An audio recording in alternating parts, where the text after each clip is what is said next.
The snow was relentless, pounding against my RV like a warning.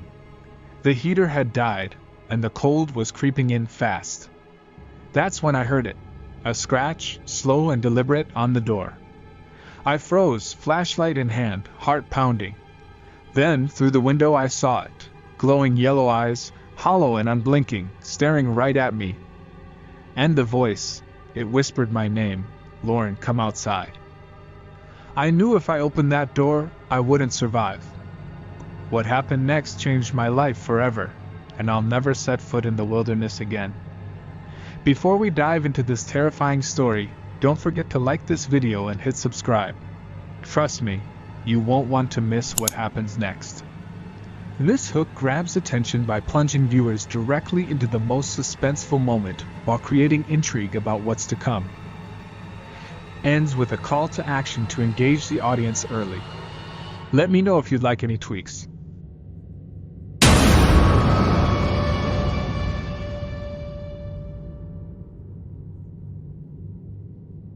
I thought the wilderness would heal me. After losing Eric, the man I was supposed to spend my life with, I couldn't bear the pitying looks, the whispered condolences, or the empty gestures from well-meaning friends. Everywhere I turned, I was reminded of him. His favorite mug in the kitchen, his flannel jacket still hanging by the door. Grief was a heavy chain around my neck, and I had to escape before it crushed me. That's how I ended up here, deep in Payette National Forest in Idaho. The RV was a spontaneous purchase, a rusted old thing I'd found online. It wasn't much, but it represented freedom. I packed up what little I had left and drove straight into the heart of nowhere, chasing peace in the solitude of the woods. When I arrived at Deadwood Reservoir, the sheer beauty of the place left me breathless.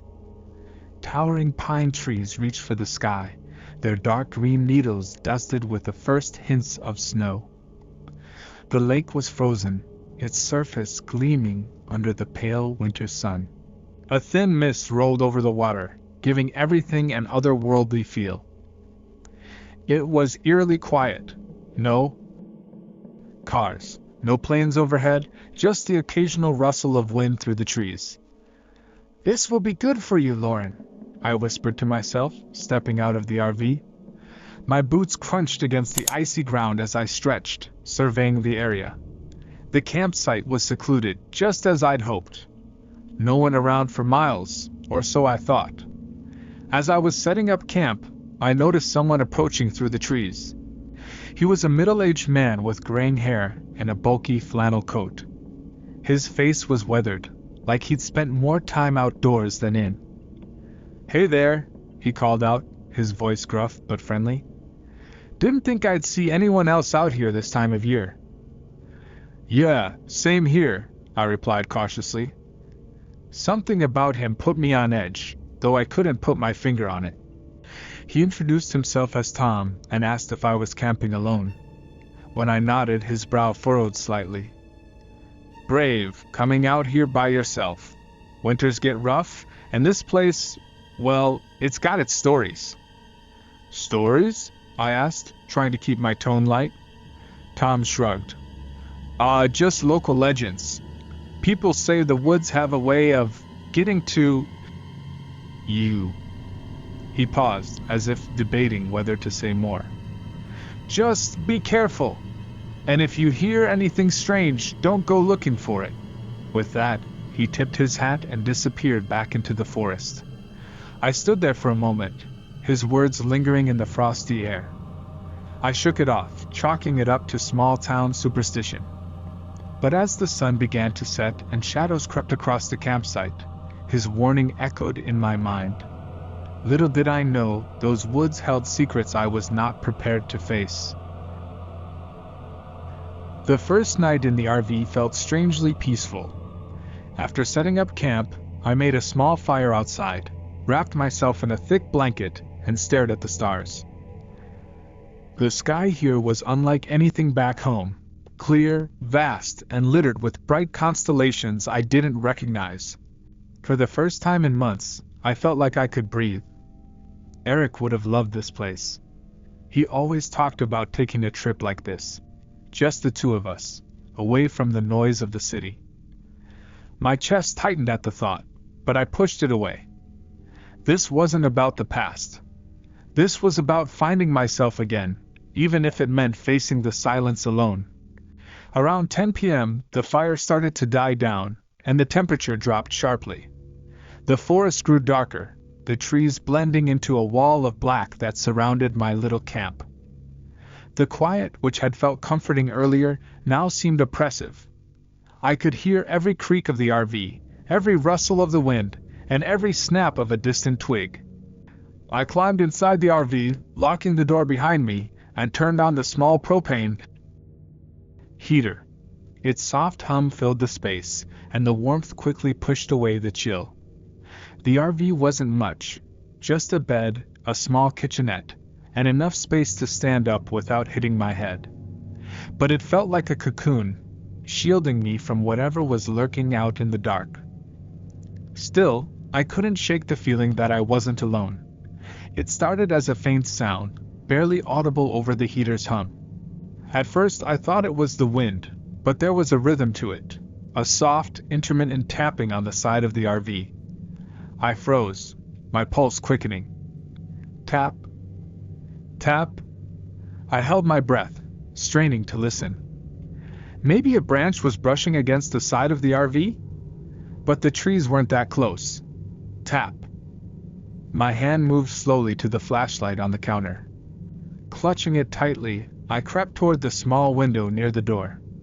I lifted the curtain just enough to peek outside, my breath fogging up the glass. Nothing. Just the dark outline of the forest and the faint glow of the dying campfire. I exhaled shakily and tried to laugh it off. "Get a grip, Lauren," I muttered to myself. Was probably just a bird or some other harmless creature. Still, I couldn't shake the unease that had settled in my gut.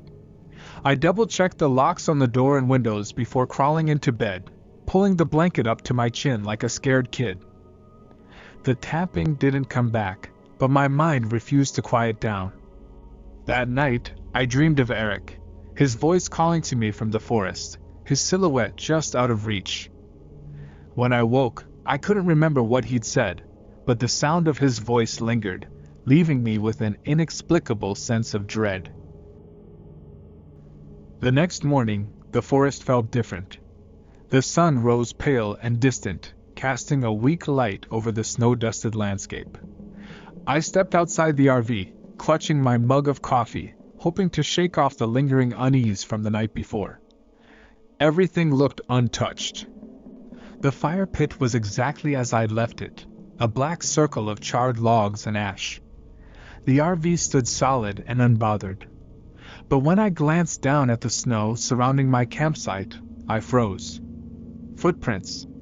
They were everywhere, small, child-sized impressions scattered around the RV in chaotic loops. They weren't there the night before, I was sure of it.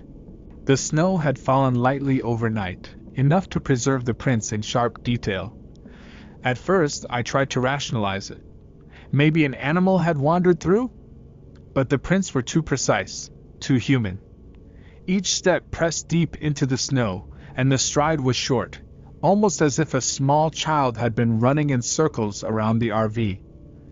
My stomach churned as I followed the tracks.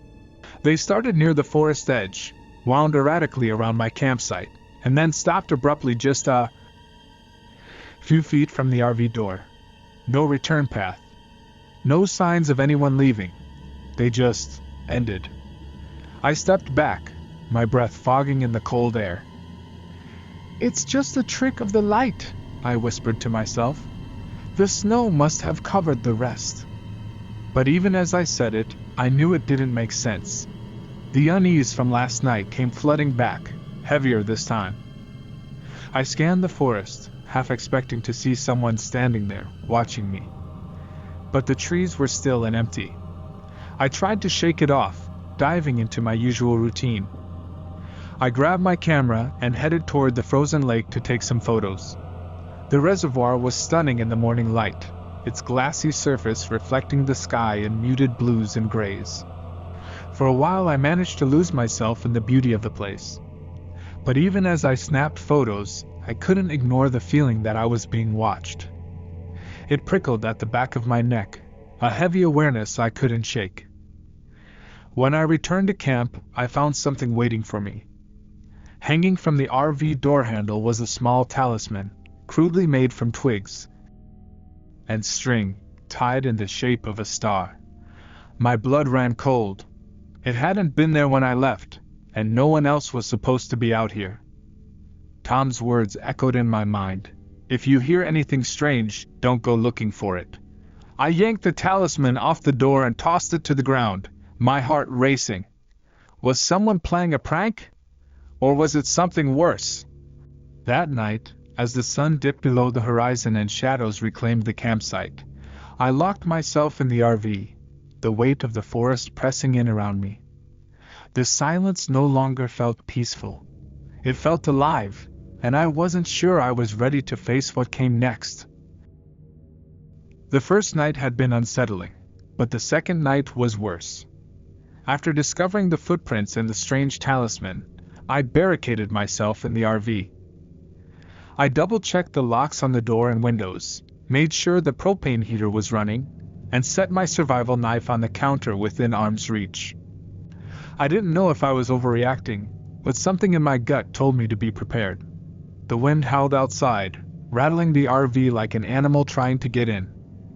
I sat at the small dining table, staring at my camera. The photos I'd taken earlier of the frozen lake were beautiful, but when I scrolled through the shots, something caught my eye. In the corner of one frame, just barely visible, was a shadowy figure standing at the edge of the trees. At first, I thought it was a trick of the light or a smudge on the lens, but when I zoomed in, I could see it clearly. It was tall and humanoid, but the proportions were wrong. Its arms too long, its body too thin. A shiver ran down my spine, and I quickly closed the camera. Around midnight, the whispers started. They were faint at first, barely audible over the wind. I tried to ignore them, telling myself it was just my imagination playing tricks on me. But as the night wore on, the whispers grew louder, more distinct. They seemed to come from all directions, surrounding the RV in a dissonant chorus. I couldn't make out the words, but the tone was unnerving, urgent, pleading, and almost familiar. I pressed my hands to my ears, trying to block out the sound, but it didn't help. The whispers weren't just external. They were in my head, coiling through my thoughts like smoke. "Stop it," I muttered, my voice shaking. "It's not real. It's not real." But then I heard it, clear and unmistakable. "Lauren." My name, spoken in a voice I knew too well. Eric's voice. I froze, my heart pounding in my chest. It couldn't be. Eric was gone, had been for months. But the voice called again, softer this time, almost tender. "Lauren, come outside." Tears welled in my eyes as I stared at the RV door. For a split second, I wanted to believe it. Smiling at me like nothing had ever happened. But deep down, I knew better. I grabbed the knife from the counter, gripping it tightly as I moved to the window. With trembling hands, I lifted the curtain just enough to peek outside. The forest was empty, blanketed in shadow and snow. The whispers had stopped. But then I saw them. More footprints in the snow, leading from the forest directly to my RV. I stayed awake the rest of the night, knife in hand, jumping at every sound. The heater hummed weakly, barely keeping the cold at bay, but I didn't dare turn it off. Any sliver of noise felt like a lifeline, drowning out the unbearable silence outside. By the time the first rays of sunlight crept through the frosted windows, I was exhausted, my nerves frayed to the breaking point. I forced myself to step outside, desperate to shake the oppressive feeling that had settled over the RV. The footprints were still there. They started at the edge of the forest, where the tree line loomed dark and forbidding, and led straight to the RV door. But what chilled me most was the way they ended, abruptly, like whoever or whatever had made them had simply disappeared into thin air. The talisman I'd tossed to the ground yesterday was gone. I searched the area, but there was no sign of it, no trace it had ever been there. I tried to focus on something normal, something grounding. Firewood. I needed more firewood. Gathering the axe from the RV's small storage compartment, I trudged into the woods, keeping one eye on the shadows around me. As I swung the axe, splitting the frozen wood with sharp cracks, I couldn't shake the feeling of being watched. It was the same sensation I'd felt while taking photos by the lake, a prickling awareness at the back of my neck. When I looked up, I saw nothing but endless trees. Yet the sensation persisted, like the forest itself was alive and watching my every move. I told myself I was being paranoid. Grief, isolation, and a restless night could do that to anyone. I kept chopping wood, the physical effort helping to burn off some of the anxiety. On the way back to the RV, I noticed something unusual. A tree near the edge of the clearing had deep claw marks etched into the bark. They were long and deliberate, like they'd been made by something with massive hands. My stomach dropped as I ran my gloved fingers over the grooves. They were fresh. Too large for a bear. Too deep for anything that belonged in these woods. I hauled the firewood back to camp, forcing myself not to look at the forest. But as I loaded the wood into a pile next to the RV, a movement caught my eye. At first, I thought it was just a shadow, a trick of the morning light filtering through the trees. But then it moved again, faster this time, darting behind a thick trunk. "Hello?" I called out, my voice shaking. There was no response.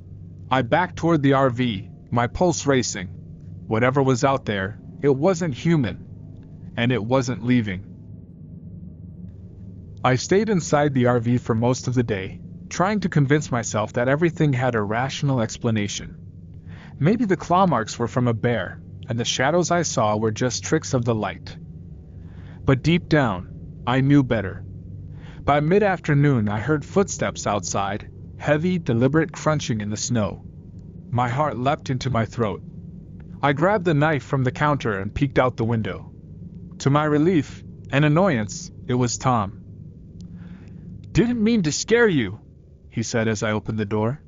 He stood a few feet away, hands shoved into the pockets of his coat.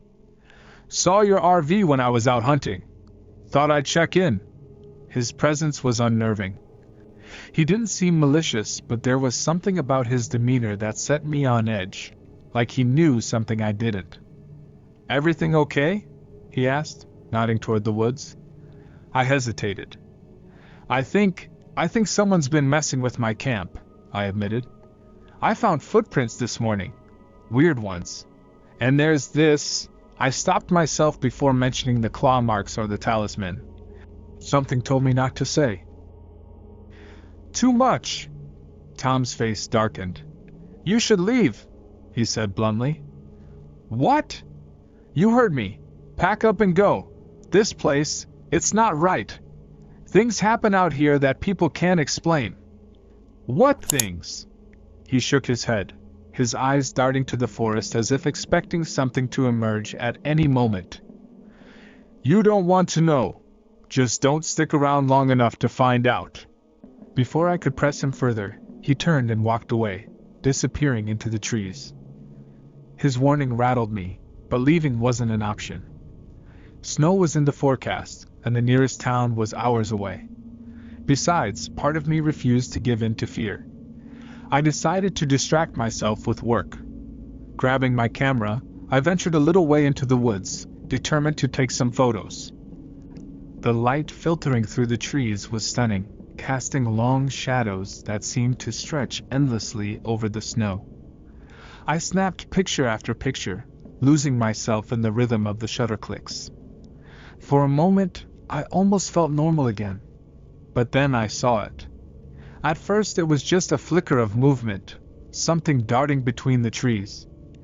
I turned, expecting to see an animal, but there was nothing there. Then out of the corner of my eye, I spotted it again. A tall, gaunt figure, its limbs too long, its movements unnaturally quick. "Who's there?" I called, my voice trembling. The figure stopped just for a moment. I couldn't see its face, but I could feel its eyes on me, burning through the shadows. I stumbled backward, my camera slipping from my hands. When I looked again, it was gone. But the forest no longer felt like a refuge. It felt like a trap. I bolted back to the RV, my breath coming in shallow gasps. My camera dangled from its strap, forgotten, as I slammed the door shut and locked it. My heart pounded so loudly I could barely hear the faint hum of the heater. What had I seen? A person? Animal? My mind raced through possibilities, each one more improbable than the last. But the image of that gaunt figure, its unnatural movements, its looming presence, was burned into my memory. I forced myself to calm down, gripping the countertop for support. "You're overreacting," I whispered, as if saying it out loud would make it true. "It was just a trick of the light. Or maybe a deer." But I couldn't finish the thought. Deep down, I knew it wasn't a deer. As the day dragged on, the shadows outside the RV grew longer, stretching across the snow like dark fingers. The wind picked up again, howling through the trees and rattling the RV. I kept the curtains drawn, not wanting to see what might be lurking outside. Then came the knock. It was faint, but unmistakable. 3 soft raps on the RV door. I froze, every muscle in my body tensing.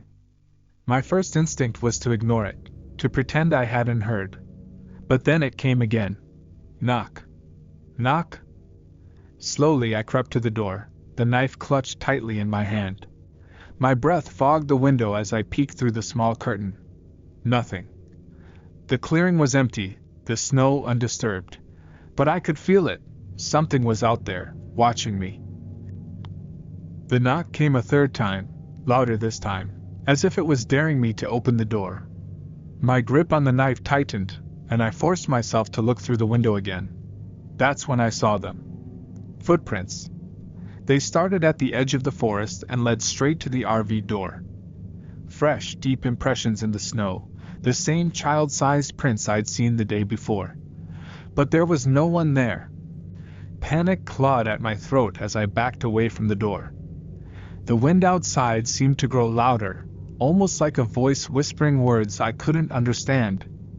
I grabbed my journal and flipped through the pages, desperate for something, anything, that would help me make sense of what was happening. The last entry was one I didn't remember writing. "Do not answer the door. Do not look. It is already inside." The blood drained from my face. My hands trembled as I stared at the words, scrawled in handwriting that was eerily similar to my own. The knock came again, louder this time, and the whispers outside grew into a low, guttural hum. I didn't sleep that night. I sat at the table with the knife in one hand and the journal in the other, waiting for the dawn to come. The morning light brought no relief. I stepped outside the RV cautiously, half expecting to find something, or someone, waiting for me. But the clearing was still, blanketed in an eerie silence that felt unnatural, even for the wilderness. The footprints were gone. Fresh snow had fallen overnight, covering any trace of the prints that had led to my door. It should have made me feel better, but it didn't. Instead, it felt like whatever was out there was toying with me, erasing its presence just enough to make me doubt myself. I glanced toward the tree line, my chest tightening. The forest, once beautiful and inviting, now felt like a wall, pressing in around me. Shadows lingered under the pines, too dark and too still, like they were waiting for me to make the wrong move. I needed answers. Remembering the old journal, I grabbed it from inside the RV and began flipping through its pages. Most of the entries were mundane, notes about weather conditions, hunting tips, and observations about the area. But as I neared the end, the tone shifted. One entry caught my eye. "They come at night, always at night. Their whispers are like needles in your mind, carrying through your thoughts. The only way to survive is to ignore them. Don't answer, don't follow. And whatever you do, don't listen when they call your name. My blood ran cold. It felt like the journal was speaking directly to me. I turned the page and found a crude drawing of a tall, skeletal figure with elongated limbs and hollow eyes. Beneath it, scrawled in shaky handwriting, were the words, "It watches. It waits. It hungers." I slammed the journal shut, my hands trembling. Was this some kind of sick joke? A leftover relic from someone trying to scare campers? Or was it a warning? A warning I was too late to heed? The sound of crunching snow snapped me out of my thoughts. My head jerked up, and I saw someone approaching the camp. It was Tom. He looked worse than before. His face pale, his eyes sunken, and his movements jerky, like he hadn't slept in days. "You need to leave," he said, his voice low and urgent. "I can't," I replied, my voice shaking. "My RV won't make it through the snowstorm. The roads are too dangerous." "You don't understand," he interrupted, stepping closer. "It doesn't care about the storm. It doesn't care about the cold. Once it's marked you, there's no getting away." I stared at him, my heart racing. "What is it?" Tom hesitated, his eyes darting toward the forest. "It's been here longer than any of us. Longer than these trees. It feeds on people like you. Alone, grieving, vulnerable." Before I could respond, a loud crack echoed from the woods, like a tree snapping in half. Tom's head whipped toward the sound, his face draining of color. "It's coming," he whispered. Tom's words hung in the icy air, chilling me more than the snow ever could. "What do you mean it's coming?" I demanded, but he was already backing away, his eyes fixed on the forest. "You can't stop it," he muttered, his voice barely audible over the wind. "You can only run." Before I could press him further, he turned and disappeared into the trees, his retreating figure swallowed by the shadows. I wanted to call after him, to demand answers, but my voice caught in my throat. The snap of another branch, louder and closer this time, made my decision for me. I bolted back into the RV, slamming the door behind me and locking it. My hands shook as I drew the curtains tight. My breath came in shallow gasps, fogging the window as I pressed my back against the door. For a long moment, there was silence. Just the soft hum of the heater and the faint howling of the wind outside. I started to convince myself that Tom was just trying to scare me, that I was overreacting. And then the whispers began. At first they were faint, barely distinguishable from the sound of the wind. But they grew louder, more distinct, until it was unmistakable. Voices, murmuring just outside the RV. "Lauren." My blood ran cold. It was Eric's voice again, so clear it felt like he was standing right outside. "Lauren, it's me. Come out." Tears welled in my eyes as I clenched the knife in my hand. My grip was so tight my knuckles turned white. "You're not real," I whispered, shaking my head. "You're not real." But the voice didn't stop. "It's okay," it said, soft and pleading. "I need you. Please, open the door." I covered my ears, trying to block it out, but the whispers seemed to seep through the walls surrounding me. More voices joined in, a cacophony of murmurs that grew louder and louder until I could barely think. "Leave me alone," I screamed, my voice cracking. The whispers stopped. For a second, the silence was almost worse. My breath hitched as I slowly lowered my hands. Then, from outside, came a sound that made my blood freeze. A low, guttural growl, deep and inhuman. I backed away from the door, my heart hammering in my chest. The growl was followed by the unmistakable sound of claws scraping against the side of the RV. Long, deliberate strokes. I pressed myself against the far wall, clutching the knife like it was my last defense. The scraping continued, slow and methodical, as if it was testing the RV's defenses. And then, it stopped. The silence was deafening, every nerve in my body on edge.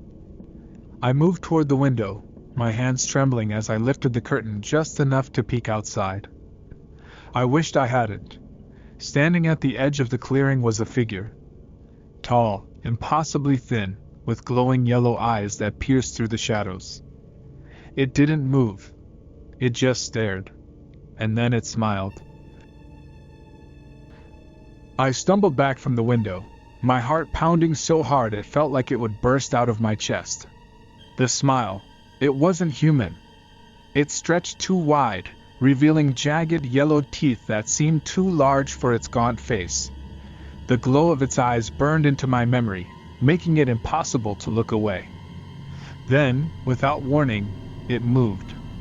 Not like a person would. It didn't walk or run.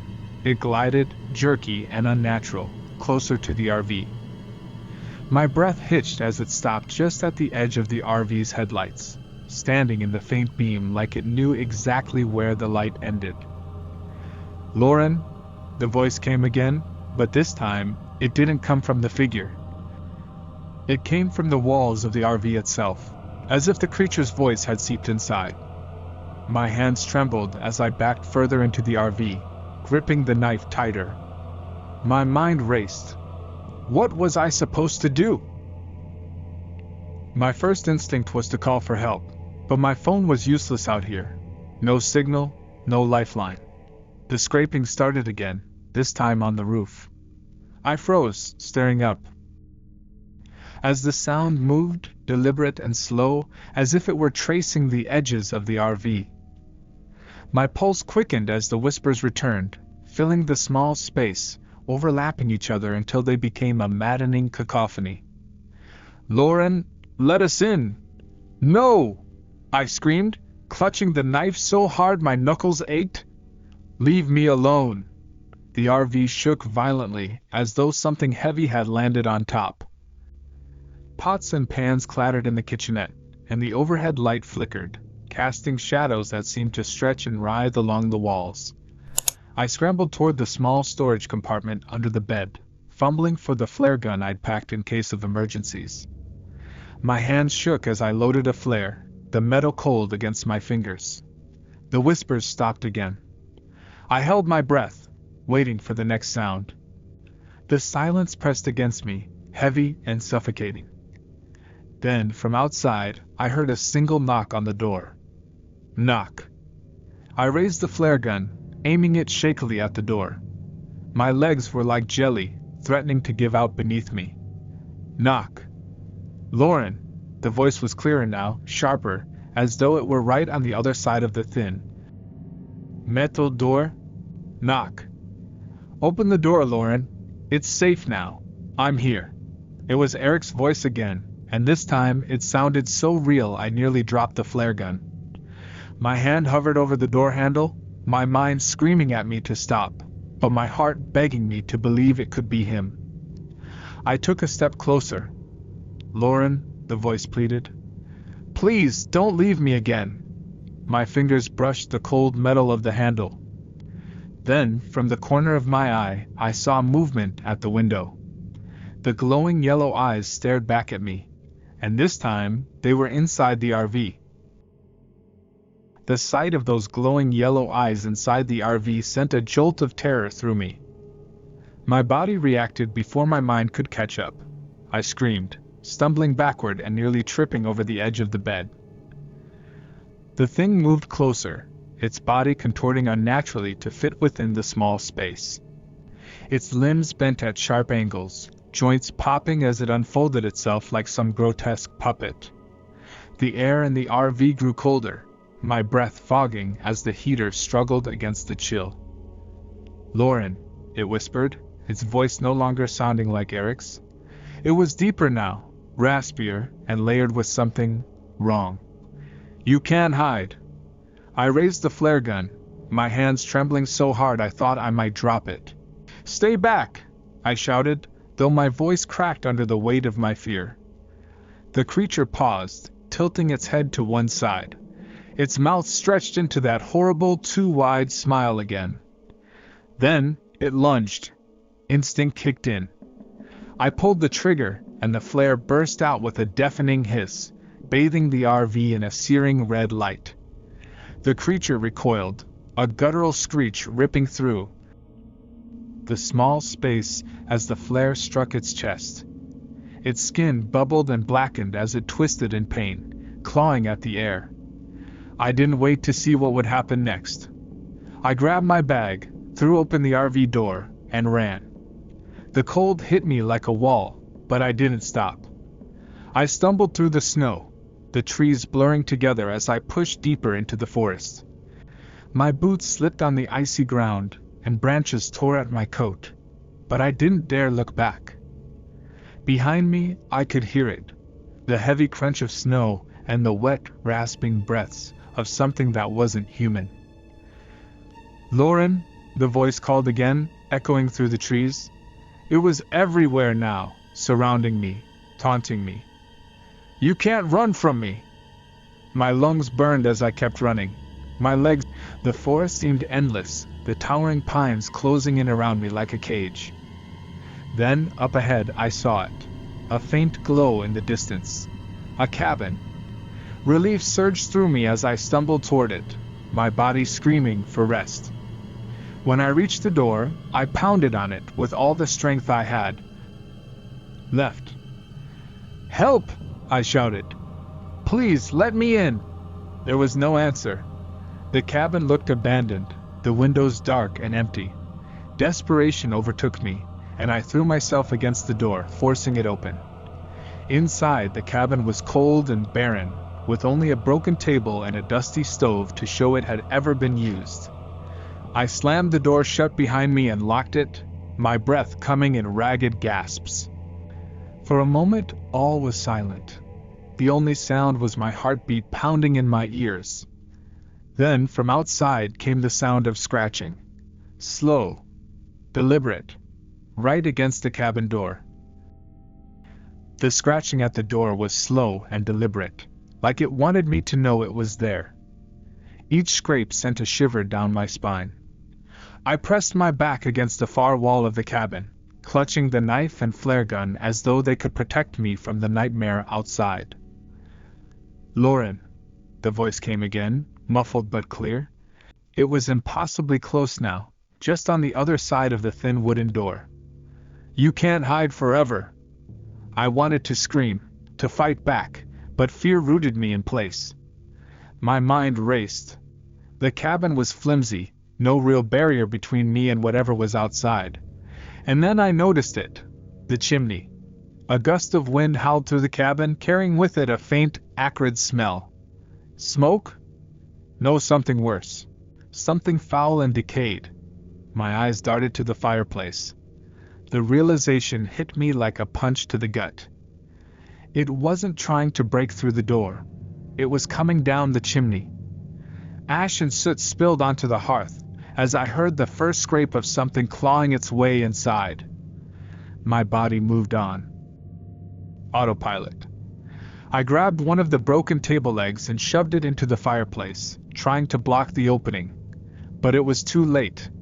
The creature's hand shot through the ashes, a grotesque skeletal limb with clawed fingers that twitched and scraped at the floor.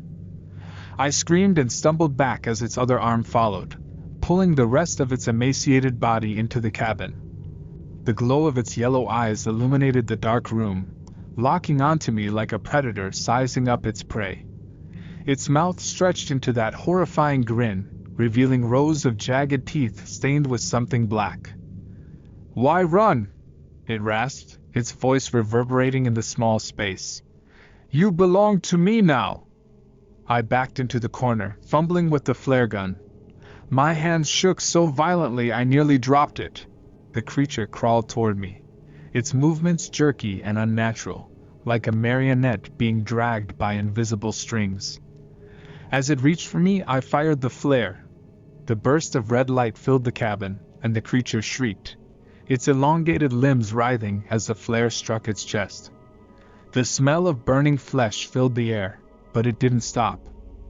Desperate, I grabbed the broken table leg and swung it with all my strength, striking the creature's face. It reeled back, its grin faltering for the first time. I didn't wait to see what would happen next. I bolted for the door, yanking it open and plunging into the night. The cold air hit me like a wall, but I kept running. My legs screamed in protest, my lungs burned, but I didn't dare stop. Behind me, I heard the creature's enraged howls echoing through the forest. It was still coming, and I wasn't sure I could outrun it. The forest was a blur as I sprinted through the snow, branches whipping at my face and snagging my coat. My breath came in ragged gasps, each one clouding the frigid air. Behind me, the howls of the creature echoed, growing closer. The thing was relentless, and I could feel its presence pressing down on me like a physical weight. I didn't know where I was going. My only goal was to put as much distance as possible between me and that cabin. The dim light of the moon filtered through the trees, casting long shadows that seemed to move with me. Every time I looked over my shoulder, I expected to see those glowing yellow eyes, that terrible grin closing in on me. My foot caught on a root hidden beneath the snow, sending me sprawling to the ground. Pain shot through my ankle as I landed hard, but I scrambled to my feet, ignoring the sharp throb. The whispers began again, low and insidious, weaving through the trees like a sick melody. "Lauren!" The voice came from everywhere and nowhere at once. It sounded like Eric, but now I knew it had better. This wasn't him. This wasn't anyone. It was the thing, the monster that had been stalking me, playing with my mind, trying to break me down. "Leave me alone!" I screamed into the darkness, my voice hoarse and desperate. The whispers only grew louder, overlapping, each one filled with mockery and malice. I clutched the knife tighter, my knuckles white, though I had no idea what good it would do against something like that. Then, through the cacophony, I heard something new, the rush of water. I turned toward the sound, my instincts taking over. The ground sloped downward, and as I followed it, the trees began to thin. The icy roar grew louder until I emerged onto the banks of a frozen river. The moonlight reflected off the ice, painting the surface in eerie, fractured patterns. For a moment, I hesitated. Crossing the river seemed like a terrible idea. The ice was thick, but it might not hold my weight. Still, staying where I was wasn't an option. I stepped onto the ice, testing it with one foot. It creaked ominously but held. I took another step, then another, moving as quickly as I could without slipping the cold. Bit through my boots, seeping into my skin, but I forced myself to keep going. Halfway across, the howls stopped. The sudden silence was deafening. I froze, my breath clouding the air in rapid puffs. Slowly, I turned back toward the forest. At the edge of the trees it stood. The creature. The Shadow Man. Its glowing eyes locked onto mine, and for the first time, it spoke in its true voice. Low, guttural, and filled with ancient, inhuman malice. "Why do you run, Lauren? You can't escape me!" It stepped onto the ice, and I realized with horror that it wasn't walking. It was gliding, as if the ice itself carried it forward. I took a shaky step backward, the ice beneath me groaning in protest. The Shadow Man glided closer, its skeletal frame impossibly tall and thin, limbs bending unnaturally with each movement. The glowing yellow eyes burned into mine, freezing me in place. "Run," it hissed, the word dripping. "You only make it worse." My legs felt like lead, but I forced myself to move. Another step, then another, retreating toward the far bank of the frozen river. Each step sent cracks spidering out across the ice, the sound sharp and terrifying in the cold night air. The creature didn't stop. It floated closer, its grin stretching impossibly wide. "Do you feel it, Lauren?" it asked, its voice low and taunting. The guilt?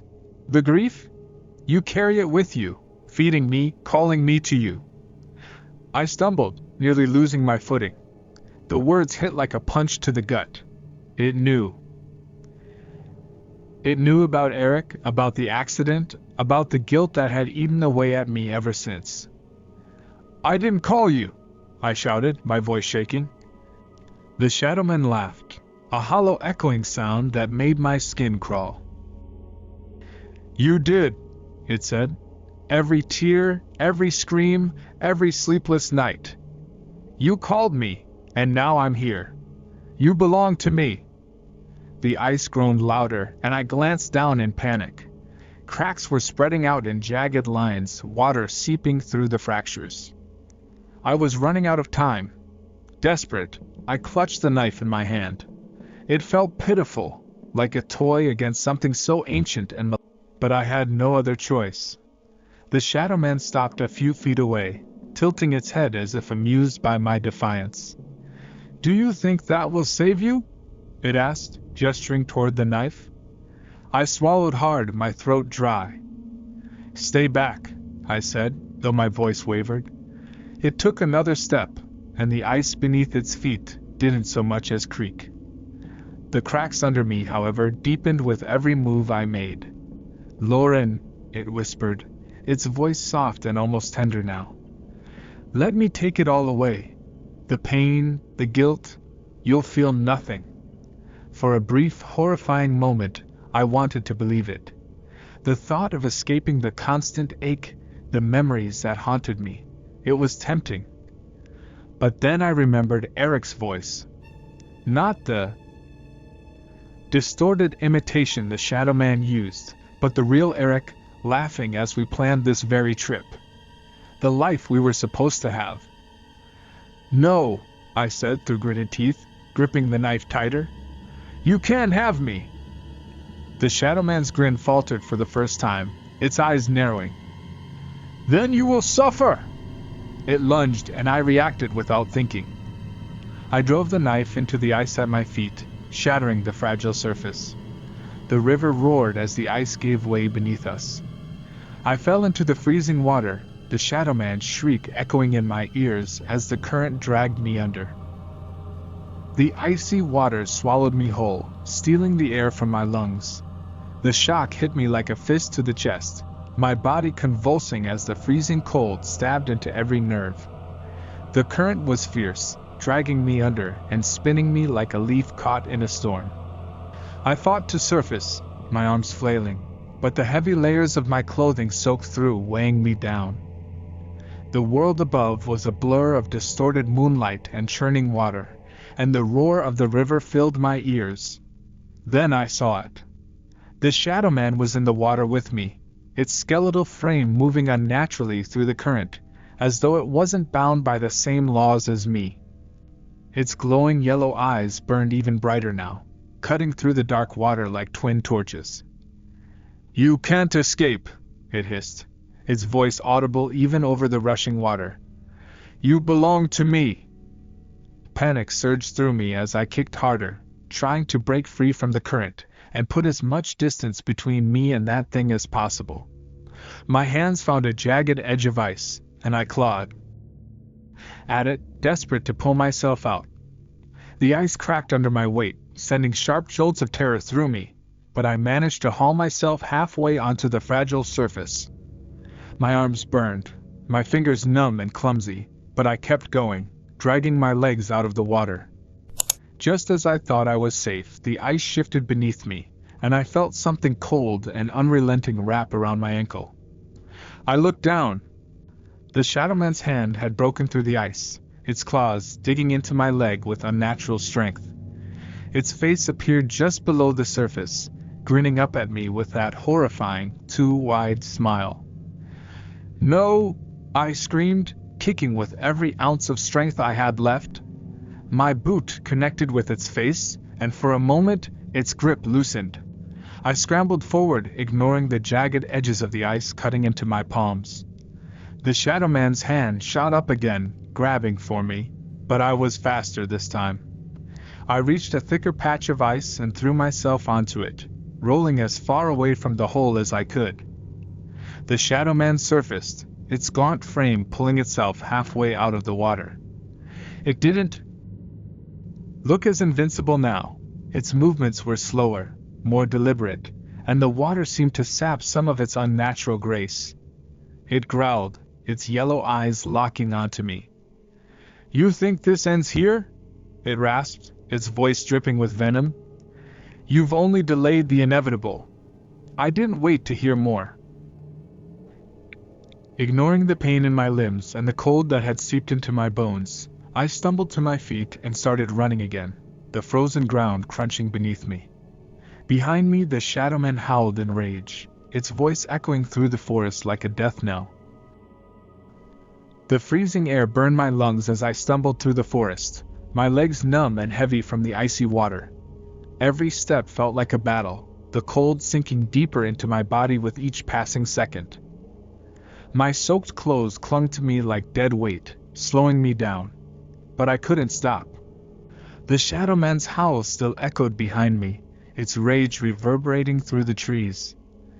I didn't dare look back, terrified of what I might see. I focused on moving forward, on putting as much distance as possible between me and that thing. The forest seemed to shift around me, the trees closing in like walls. The shadows were thicker now, alive and writhing, twisting into grotesque shapes that moved in the corners of my vision. The whispers returned, louder and more insistent, overlapping until they formed a maddening chorus. "Lauren, don't run! Come back. It's easier if you stop." I clamped my hands over my ears, trying to block them out, but it was no use. The voices weren't just in the air, they were inside me, burrowing into my thoughts, twisting my fear and guilt into something unbearable. My foot caught on another root, and I went down hard, the impact jarring my entire body. The knife I'd been clutching flew from my hand, disappearing into the snow. Pain flared in my shoulder, but I gritted my teeth and forced myself up, scanning the ground frantically for the knife. A crack of a branch behind me froze me in place. I turned slowly, my breath fogging the air in short, panicked bursts. At first I saw nothing, just the endless darkness of the forest, the skeletal branches clawing at the sky. Then I saw it. The shadow man emerged from the trees, its movements slower now, but no less deliberate. The water dripping from its body left dark stains in the snow, and its glowing yellow eyes locked onto mine with a hunger that made my blood run colder than the night air. "You're tiring," it said, its voice echoing in my mind. "Your body is weak. Your mind is weaker. You can't fight me forever." I stumbled back, my hand brushing against something hard in the snow. The knife. Gripping it tightly, I forced myself to stand, even as my legs threatened to give out. "Stay away from me," I said, though my voice trembled. The shadow man tilted its head, that horrible grin stretching across its face. "Why fight?" it asked, its tone almost amused. "You'll only make it worse." I took a shaky step back, but the ground beneath me gave way. I realized too late that I was standing on a slope hidden by the snow. I slid down the incline, tumbling through the snow and crashing into a tree at the bottom. Pain exploded in my side, and I struggled to catch my breath. Above me, at the top of the slope, the shadow man stood motionless, watching. "Run," it whispered, its voice carrying through the trees like a command. The world spun as I tried to gather my senses. My side throbbed where I'd slammed into the tree, each breath coming in shallow, ragged gasps. Snow clung to my face, melting into icy rivulets that stung my skin. I looked up. The shadow man stood at the top of the slope, motionless, silhouetted against the pale light. Its glowing yellow eyes pierced through the darkness, unblinking. It didn't move, but I felt its presence bearing down on me like a predator watching wounded prey. I forced myself to my knees, clutching the knife like a lifeline. My hands trembled so violently I could barely hold it. "Why do you fight?" Its voice echoed through the trees, soft and mocking. "You know this only ends one way." "No," I rasped, forcing myself to stand. My legs wobbled, and pain shot through my side, but I gritted my teeth and stayed upright. "You don't own me." The shadow man tilted its head, almost curious. "Don't I?" it asked, its grin stretching impossibly wide. "Your guilt, your grief. They called me here. You fed me with every tear, every sleepless night. You let me in." I shook my head, taking a shaky step backward. "You're lying." It didn't respond. Instead, it began to descend the slope, gliding silently over the snow like a shadow cast by an invisible sun. Panic surged through me. I turned and stumbled deeper into the forest, ignoring the screaming pain in my body. The trees closed in tighter now, their gnarled branches forming a canopy so thick it swallowed the moonlight. The whispers grew louder, surrounding me. "Lauren, stop running. Let us in. Come back to him." I pressed my hands to my ears, tears streaming down my face. "Leave me alone," I screamed, the sound breaking against the oppressive darkness. Then I saw it, a faint light flickering through the trees ahead. My heart leapt. A cabin? A fire? Anything would be better than staying out here with it. I pushed forward, my body screaming in protest. The light grew brighter, closer, until I stumbled into a clearing. But it wasn't a cabin. It was an altar. The structure was ancient, made of stone blackened by time. Strange symbols were carved into its surface, glowing faintly with a sickly green light. The air around it buzzed with energy. Cold and suffocating. The shadow man emerged from the tree line behind me, its grin stretching wider. "This is where it ends," it said, its voice dripping with malice. "You belong to me now." I looked at the altar, then at the knife in my hand. Something inside me snapped. Desperation, fury, defiance. I wasn't going to let this thing take me. With a scream, I lunged toward the altar and drove the blade into one of the glowing symbols. The forest erupted in a deafening roar as the altar cracked, light bursting from its surface. The shadow man shrieked, its form distorting as it recoiled. And then everything went black. I woke up to an eerie calm, the kind that felt unnatural after the chaos of the night. The forest was quiet, too quiet. No wind. No distant calls of birds. Just an oppressive, hollow silence that pressed down on me like a weight. The sky above was a dull gray, tinged with the faint pink of dawn. My entire body ached, the cold seeping into my bones. When I tried to move, a sharp pain flared in my side where I'd hit the tree during my fall. I forced myself to sit up, wincing as the motion sent a fresh wave of pain rippling through me. The clearing around me was unrecognizable. The altar, once glowing and pulsing with an otherworldly energy, was now a shattered mess of blackened stone. Cracks radiated outward from its center, like the ground itself had rejected the structure. Whatever power it had held was gone, leaving only a faint scorch mark in the snow. I glanced down and saw the knife lying next to me, its blade dulled and stained with soot. My fingers were stiff and raw, but I managed to pick it up, clutching it tightly as though it could still protect me. The memory of what had happened was a blur. Light, sound, the shadow man's shriek as the altar crumbled beneath my attack. Had I killed it? Was it truly gone? My heart raced at the thought. The glowing yellow eyes, the terrible grin, it all felt too real, too close. I scanned the clearing, half expecting to see its skeletal form lurking in the shadows. But the forest was empty. I stood shakily, my legs trembling under the effort. The snow around me was undisturbed, as if nothing had happened. But I knew better. The claw marks on my leg, the bruises on my arms, those were proof enough. I had to leave. Staggering forward, I tried to find my bearings. The night's events had disoriented me, and every direction looked the same, endless trees and untouched snow. My breath came in short, shallow bursts, visible in the freezing air. The whispers had stopped, but the memory of them lingered in my mind, haunting and relentless. I forced myself to move, trudging through the snow with every ounce of strength I had left. My boots crunched against the frozen ground, each step a struggle against the exhaustion, threatening to overwhelm me. Then, in the distance, I saw it, the faint outline of my RV parked at the edge of the tree line where I had left it.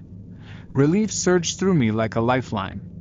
But as I approached, something felt wrong. The RV looked off.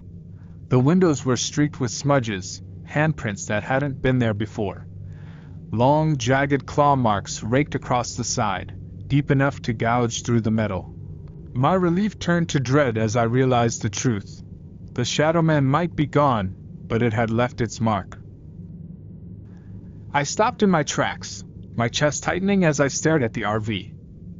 It looked like it had been attacked by something feral.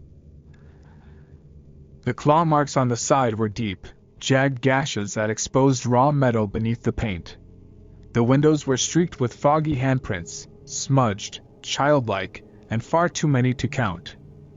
My fingers tightened around the knife, though I knew it wouldn't help much against whatever could have done this.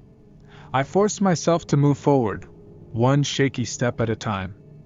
The snow crunched beneath my boots, the sound deafening in the otherwise suffocating silence. As I approached, the details became clearer. One of the RV's back windows was cracked, spiderwebbing outward like something had struck it with immense force. My stomach churned as I saw the faint smear of what looked like blood along the edges. The door hung slightly ajar, swaying in the cold morning breeze. I froze, panic surging through me. Had it been inside? Was it still there? Swallowing hard, I forced myself to keep moving. I needed to know. My survival gear, the little food I had left, and the keys to start.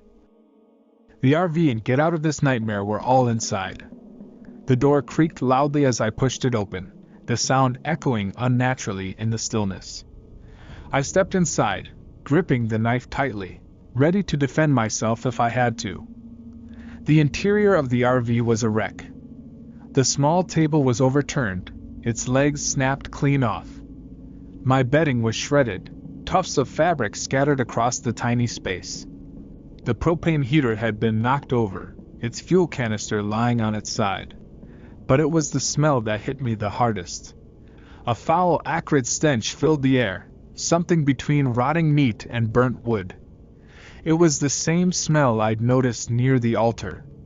I moved cautiously, my breath fogging the air as I scanned every corner. The Shadow Man wasn't there. At least, not physically. Still, its presence lingered. The oppressive, suffocating energy that had haunted me in the forest was thick in the air, coiling around me like invisible chains. On the small counter near the sink, I noticed something out of place. A small bundle of twigs tied together with string. A talisman. The same one I'd thrown away days ago. Heart pounded as I stepped closer, hesitant to touch it. It hadn't been there before, not when I'd left the RV to flee into the forest. But now, it sat there, mocking me. Underneath the talisman, scratched into the surface of the counter, were 3 words: "I'm still here." I stumbled back, my hands shaking. The knife fell from my grip, clattering to the floor. A fresh wave of terror surged through me, threatening to pull me under. The Shadow Man was gone, but it hadn't let me go. I didn't stay in the RV long after that. The message carved into the counter, the talisman, the smell. They were all reminders that whatever had happened out there wasn't truly over. The Shadow Man had left its mark, and no amount of distance would change that. I gathered what little I could salvage: my keys, a half-empty water bottle, and the emergency blanket I'd stuffed into a cabinet weeks ago. Everything else, the broken heater, the ruined bedding, the lingering darkness, I left behind. The engine struggled when I turned the key, the cold having sapped its strength, but after a few agonizing moments, it roared to life. I gripped the steering wheel tightly, my knuckles white as I forced myself to breathe. I had to get out. As the RV lurched forward, the snow crunched beneath the tires, the trees blurring past as I drove. The forest seemed endless, each turn of the road looking the same as the one before. The sun barely peeked over the horizon, its weak light casting long, jagged shadows across the ground. Every time I glanced in the rearview mirror, I half expected to see those glowing yellow eyes staring back at me. But there was nothing. Just the empty road stretching behind me. Yet the unease didn't fade. I reached the edge of the forest an hour later, the narrow dirt path giving way to the faint signs of civilization. A gas station loomed in the distance, its flickering neon sign like a beacon pulling me towards safety. I parked the RV at the farthest pump, as close to the exit as I could manage. My legs trembled as I stepped out, the cold biting at my face. The place was deserted, the only sound coming from the faint hum of the sign and the occasional rustle of wind. Inside, the fluorescent lights buzzed overhead, casting a harsh glow over the dingy interior. I grabbed supplies without thinking, food, water, a fresh map, and dumped everything onto the counter. The clerk barely looked up from his magazine. "Rough night?" he asked, his tone disinterested. I opened my mouth to answer, but the words wouldn't come. What could I say? That I'd been hunted through the woods by something I couldn't explain? That I'd destroyed an ancient altar to escape a creature that shouldn't exist? Instead, I nodded, my voice barely above a whisper. Something like that. He rang up my items without another word. As I reached for my wallet, my hand brushed against something in my jacket pocket. Frowning, I pulled it out. The talisman. My blood ran cold. I stared at it, my hands shaking, as the clerk raised an eyebrow. "You okay?" I didn't answer. I shoved the talisman back into my pocket, grabbed my things, and left. Driving away, the sense of safety I'd felt at the gas station evaporated. The Shadow Man was gone, but it wasn't over. I could feel it. Somewhere, somehow, it was still watching, waiting. And it always would be. Even now, months later, I still feel it. Like a shadow lingering just out of sight, a presence that refuses to let go. The claw marks on my RV are real. The talisman won't disappear, and every night, when the world goes quiet, I can still hear the whispers. What would you have done in my place? Could you have escaped, or would the Shadow Man have taken you? If you enjoyed this story and want to hear more chilling tales, don't forget to like this video, share it with someone who loves a good scare, and hit that subscribe button. And if you're feeling brave, stick around to check out the next story waiting for you. It might just keep you up tonight. Thanks for watching, and I'll see you in the next one, if you dare. This ending leaves a haunting impression while encouraging engagement and guiding viewers to stay on your channel. Let me know if you'd like any tweaks.